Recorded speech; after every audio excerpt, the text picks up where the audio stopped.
안녕하십니까. 문화나TV에 오신 것을 환영합니다. 반갑습니다. 자, 오늘 좀 영화 얘기를 해볼까 합니다. 영화 타짜 아시죠? 타짜 원. 거기서 악덕 사채업자이자 그 노름꾼으로 나오는 곽철용이라는 사람이 있습니다. 차 안에서 이 사람하고 고니하고 이제 대화를 하는 장면이 있는데요. 이런 대사가 있습니다. 내가 건달이죠. 달건이 생활을 17에 시작했다.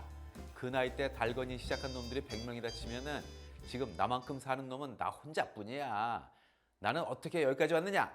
잘난 놈 제끼고 못난 놈 보내고 안경제비같이 배신하는 새끼들 다 죽였다. 이런 사람들을 요새 용어로 하면은 뭐라는 줄 아십니까? 바로 꼰대라고 합니다. 꼰대 특징이 이런 게 있습니다. 정확하게 검증되지는 않았는데 자신만의 편견과 아집으로 똘똘 뭉쳐있는 사람들, 이런 사람들이 바로 꼰대죠. 그런데 이런 사람들 우리 주위에 실제로 많이 있습니다. 사람들이 또 일반적으로 그렇습니다. 자신의 믿음이나 뭐 생각 이런 거하고 일치하거나 또 비슷한 의견에는요, 적극적으로 막 수용하고 막 동조하고 막 이런데, 자신의 생각이나 의견이 조금이라도 좀 이게 다르다 싶으면은요, 냉정하게 배척을 합니다. 그러니까 이런 잘못된 신념이 있는 사람들은요, 안타깝게도 많이 성공을 거둔 사람일수록, 알고 있는 지식들이 많은 사람일수록 증세가 심한 경향이 있습니다. 이런 심리 상태는 이제 확증 편향이라고 하는데, 아까 잠깐 말씀드린 대로 자신의 신념과 일치해서 확신할 수 있는 증거는 다 받아들이는데 자신의 주장이 이제 반증하거나 반박하는 이런 논거가 나올 때는 철저하게 아예 듣지도 않죠. 무시하고 다 배척해버리는 이런 사람들이 의외로 많이 있습니다. 문유석의 소설 미스 함부라비에서도요, 이 확증 편향이라는 게 얼마나 사람을 위험하게 만드는지 잘 묘사되어 있습니다. 전관예우라는 주제로 법원 구내식당에서 판사인 임바른 판사하고 정보왕이 나누는 대화가 재밌습니다. 야, 그나저나 밖에서는 왜 아직도 전관예우 효용이 있다고 이렇게 확신하는 걸까요? 그 큰 돈을 써가면서 녹용이나 해구시는 뭐 현대의학으로 뭐 효용이 입증돼서 비싼 거야? 어차피 재판 결론에 무엇이 영향을 미쳤는지는 데이터로 검증이 된 게 아니잖아. 자기가 질만해서 졌다고 납득하는 사람이 과연 있을까? 다른 이유가 작용했다고 믿는 것이 훨씬 받아들이기가 쉽겠지. 학원이 좋아서 명문대 가는 건지 원래 갈만한 애들에서 가는 건지 정확히는 알 수는 없지만 일단 믿져야 본전이 비싸도 유명한 학원에 가는 그런 심리 아니겠어? 게다가 사건이 몰리는 전관 변호사는 승소 가능성이 높은 될 만한 사건만 골라서 맡으니까 성공 확률이 높을 수밖에 없는 거고, 그리고 또 그로 인해서 사건이 또 몰리는 나름의 선순환이 생기는 거겠지? 이 상식적으로 생각해도 이제 마지막 문장이 가장 합리적이지 싶습니다. 법원에서 높은 직책을 가졌던 전관 변호사가 질만한 소송을 할 리가 없잖아요. 하지만 또 현실은 그렇지 않은가 봅니다. 다음은 고액을 쓰고도 소송에 진 사람하고 소송 브로커하고 대화합니다. 장소는 서초동에 있는 한 지하 다방. 진 사람이 이제 열이 확 났죠. 야, 큰 소리 치잖아요. 결국 졌잖아. 당신들 모두 사기로 고발할 거야. 이제 법원 브로커들한테 소리를 빡 지릅니다. 브로커가 이렇게 합니다. 사장님이 이게 놓고 이성적으로 말씀해. 좀 앉으세요. 뭐야 인마! 성을 막 내는 거죠. 막말하지 마세요. 잠깐만 좀 차분히 앉아서 얘기를 들어보세요. 우린 최선 다했지만 상대방은 대기업 아닙니까? 우리나라 5대 로펌을 쓰잖아요. 그 로펌에는 바로 여기 법원장 출신이 딱하니 버티고 있다 이 말입니다. 우리는 친분 있는 변호사 라인으로 맡았는데 그쪽은 윗라인으로 조진 거지. 사장님이 돈만 좀 더 썼어도 우리가 법원장 출신을 선임할 수 있었는데 그렇게 안 하셨잖아요. 이거는요, 정정당당한 싸움에 무기 부족으로 진 거라고요.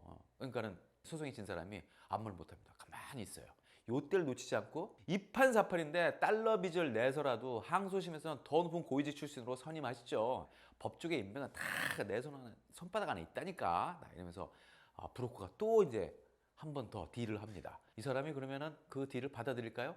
받아들이지 않을까요? 받아들일 확률이 굉장히 높습니다. 브로커의 말 중에서 정정당당한 싸움에서 무기 부족으로 진 거다. 이 말이 굉장히 재밌습니다. 법원에서의 정정당당한 싸움이라는 게 뭐겠어요? 법률을 잘 따져가지고 거기서 잘잘못을 가리는 게 재판의 정정당당한 싸움인데, 이 사람은 이게 이해를 잘못하는 거죠. 정정당당한 싸움은 이 브로커 입장에서는 보다 높은 그 직책의 전관 변호사, 이게 이제 무기라는 거 아니겠어요? 근데 더 웃긴 것은 이 노발대발하던 사람이 풀이 죽군요 가만히 있습니다. 이 전관 예우라는 브로커의 확증 편향에 그냥 무릎을 꿇은 셈이죠. 이것도 이제 확증 편향입니다. 말이 안 되는 거죠, 사실은. 이 제3자 입장에서는 정말 실없는 얘기로 볼 수 있는데요. 정작 나한테 일이 닥치면은 이 확증 편향의 포로가 될 가능성이 아주 높습니다. 아까 그 판사들의 얘기처럼 정확한 데이터 없이 애매모호하고 복잡한 상황이 되면은요, 더더욱 이 확증 편향은 또 위력을 발휘할 수밖에 없습니다. 한번 이게 확증 편향에 빠지기 시작하면요, 그 수렁에서 벗어나기가 아주 쉽지 않습니다. 왜냐하면 새로운 정보가 자기 논리하고 선입관에 안 맞는다 이거죠. 이게 안 맞는다 판단이 되면 그 정보는 어떻게 생각하느냐? 틀린 정보다. 그리고 본인 신념에 맞는 정보를 계속해서 선택합니다. 유튜브가 그렇죠. 유튜브 알고리즘이 딱 그런 얘기 아니겠어요? 내가 좋아하는 것만 계속해서 올려줍니다. 그러면 나도 모르게 거기에 빠지면서 확증 편향에 빠지게 되는 거죠. 그 아주 쉬운 예로도 첫인상도 이 확증 편향에 그대로 나타납니다. 누구나 그렇듯이 이제 첫인상에는 후한 점수를 주기가 어렵습니다. 나도 역시 첫인상에서 후한 점수 받기가 쉽지 않죠. 그런데 처음에는 호감도가 낮은 첫인상이라 할지라도 이후에 노력을 통해서 호감도를 점점 높일 수 있지 않을까? 이런 생각은 할 수 있겠지만 이게 다 쉽지 않습니다. 왜냐하면 이성보다는 감정이 먼저 이 인간에게는 앞서기 때문에 그런 거는 사실 쉽지 않습니다. 첫인상에서 안 좋았는데 나중에 그 사람이 알고 보니까 참 좋은 사람이더라, 이런 얘기 뭐 들은 적은 있겠습니다만 아주 자주 들리지는 않습니다. 그렇잖아요. 일단 첫 대면에서 뭔가 부정적인 정보로 인해서 낮은 점수를 받은 사람은요, 그 이후가 점점 고되고 힘들 수밖에 없습니다. 그러면서 쟤는 원래 그런 애야 하면서 이제 확증 편향이 더 강해지는 거죠. 반대는 또 아주 쉽죠. 첫인상으로 높은 점수를 받은 사람은요, 점처럼 그 사람은 점수가 떨어질 일이 없습니다. 처음부터 예쁜 사람은요, 그 다음은 뭘 해도 계속해서 예쁘게 보입니다. 그래서 하나를 보면 열을 안다, 이 말이 정말 무서운 얘기입니다. 정말 잔인한 얘기예요. 그리고 결정적으로 사람들은 자신이 지금껏 믿고 있던 어떤 신념에 흠이 가는 걸 본능적으로 싫어합니다. 그래서 반대 정보나 반대 신념에 관심을 갖고 나는 뭐가 잘못됐지?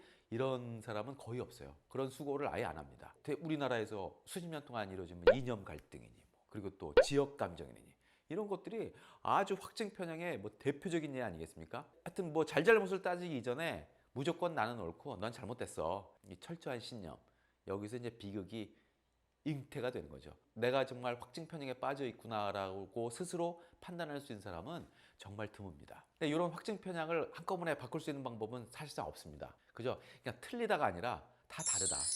너는 틀려, 너는 달라, 이 얘기는 그냥 천지차이거든요. 이걸 늘 생각을 하셔야 됩니다. 그리고 항상 피곤하겠습니다만은 늘 다양성, 이런 얘기도 있을 수 있고 저런 얘기도 있을 수 있고 또 이런 얘기도 있을 수 있고, 이런 이 다양성을 존중하는 신념을 가져야 됩니다.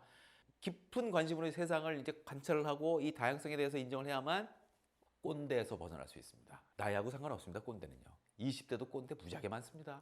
저도 많이 겪습니다. 꼰대를 좋아하는 사람은 없습니다. 하지만 누구나 자칫 잘못하면 스스로 꼰대를 만들어가고 있습니다. 나 스스로가 꼰대가 돼가고 있어요. 여러 세계를 만나고 또 다양한 사람들, 여러 사람들을 만나면서 모두 그 사람들을 각기 다 인정하고 받아들일 수 있는 마음을 가져야 하는데 그게 사실 쉽지 않잖아요. 그래서 해결책은요, 딱 하나 있습니다. 책입니다. 책. 특히나 소설책. 이 소설을 통해서 너무나 바라이어티한 이 다양한 사람들을 만나고 다양한 사회들을 만나면서 그들의 삶을 이해하고 같이 이제 동조하고 그러면서 이제 소설에 빠져드는 이게 습관이 계속 된다면요, 꼰대에서 벗어날 수 있는 가장 빠른 길이 될 수 있습니다. 재밌으셨다면요, 오늘도 좋아요, 구독, 알림 설정 꽉꽉 눌러주시기 바랍니다.